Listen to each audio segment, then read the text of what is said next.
Alors, Marine Le Pen, bonjour. Bonjour. Il y a eu des manifestations massives avant-hier, de nouvelles journées de mobilisation. Comment on sort de ce bras de fer entre les syndicats, le gouvernement et vous venez de le dire, les Français qui sont au milieu, majoritairement contre la réforme, même s'ils pensent qu'elle s'appliquera?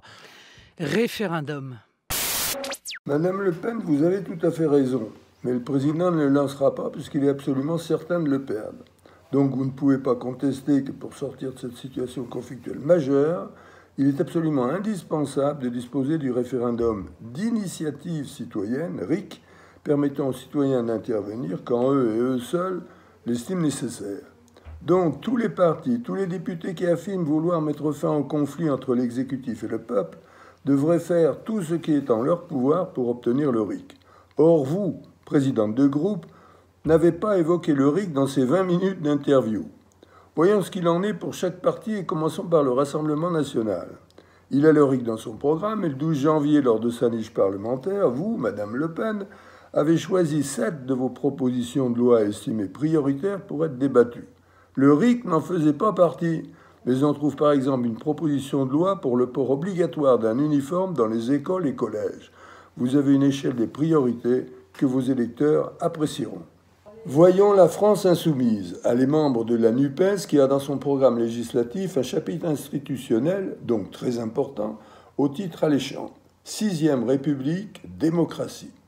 À la première ligne de ce chapitre, je cite, instauration du référendum d'initiative citoyenne, entre parenthèses, RIC. Mais lors de sa niche parlementaire du 24 novembre 2022, dans leurs 12 propositions de loi, pas de RIC, mais en 4e position, une loi anti-corrida, et en 12e, une loi pour la gratuité des premiers mètres cubes d'eau que M. Mélenchon n'a pas mis dans son vin, mais dans son programme.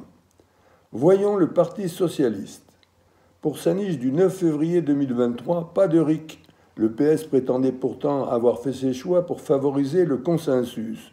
Or, le RIC est majoritaire à l'Assemblée nationale, puisque pour la présidentielle, Valérie Pécresse, candidate LR, écrivait dans Ce que je crois, page 2, des référendums d'initiative populaire pourront être lancés.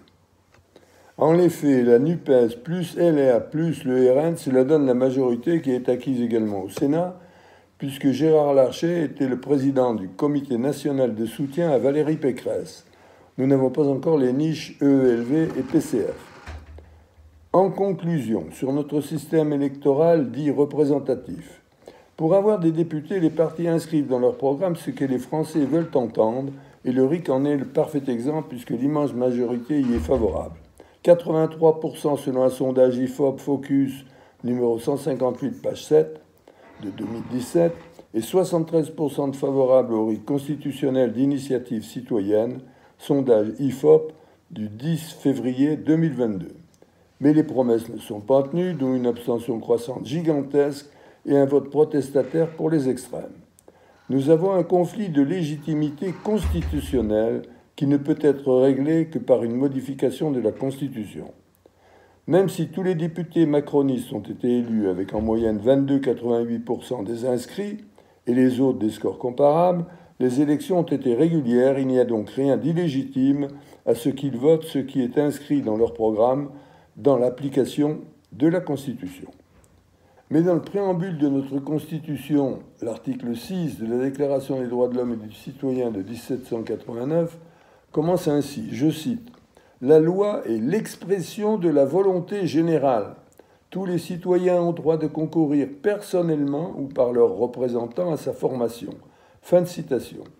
Notre système, pourtant dit représentatif, permet à une majorité parlementaire légitime d'adopter une loi rejetée par au moins 75% des Français. C'est une aberration, une absurdité, un non-sens démocratique. Il est donc impératif et urgent de modifier la Constitution pour donner au peuple dit souverain l'outil démocratique qui lui permettra enfin de le devenir, le référendum constitutionnel d'initiative citoyenne. Le sondage que j'ai donné à 73% permet de penser que ce serait bien l'expression de la volonté générale. Faites du RIC constitutionnel votre revendication numéro 1. Bon courage et à bientôt.